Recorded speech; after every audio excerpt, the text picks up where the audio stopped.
மகா பெரியவர் கிட்டத்தட்ட 2 ஆண்டுகள் அவங்க வெளியில் டூரில் போயிருந்தாங்க. அவங்க இப்போ வந்து இங்கே கிட்டத்தட்ட ஒரு மாதம் ஆகுது.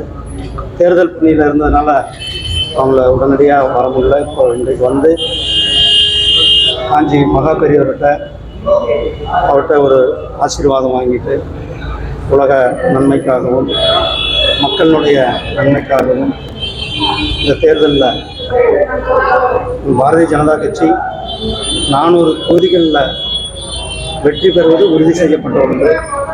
3வது முறையாக மாண்புமிகு பிரதமர் திரு நரேந்திர மோடிஜி அவர்கள் 3வது முறையாக பிரதமராவதும் உறுதி செய்யப்பட்ட ஒன்று. அதுக்காகவும் வேண்டிக்கொண்டு வந்திருக்கோம். இப்போ எலெக்ஷன் கமிஷன் வந்து ஒரு பாராக இருந்தால் திமுக எப்படி இங்கே ஆட்சிக்கு வந்திருக்க முடியும்? காங்கிரஸ் எப்படி கர்நாடகாவில் ஆட்சிக்கு வந்திருக்க முடியும்? அதெல்லாம் தவறான தகவல்களை அரசியல்வாதிகள் சொல்லக்கூடாது. எலெக்ஷன் கமிஷன் அவர்களுடைய வேலையை நேர்மையாக செய்து கொண்டிருக்கிறார்கள். பாஜக 10 பேராவது அங்கே இருப்பாரான்னு சொல்லிட்டு எதிர்பார்த்து கொண்டிருக்குன்னு சொல்லி செல்வப்பிரமணியம் இப்போ மதியம் சொல்லியிருக்காரு. அதுக்கு நேரத்தில் எங்கள் தலைவர் ரொம்ப தெளிவாக சொல்லிட்டாரு. அவங்க வர்றதா இருந்தால் அவர்களுக்கு தேதி முன்கூட்டி சொன்னாங்கன்னா அவர்களுக்கு சாப்பாடு ரெடி பண்ணி வைக்கிறதுக்கான தயாராக இருக்கிறோன்னு எங்கள் தலைவர் சொல்லியிருக்கிறார்.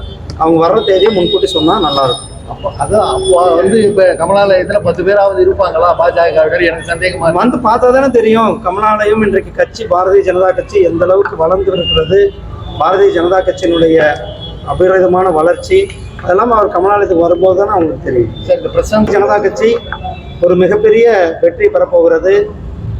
யாரும் எதிர்பார்க்காத ஒரு வெற்றி, ஒரு வரலாறு. இந்த தேர்தல் ஒரு வரலாற்றை பதிக்கப் போகின்ற தேர்தலாக இருக்க போகிறது.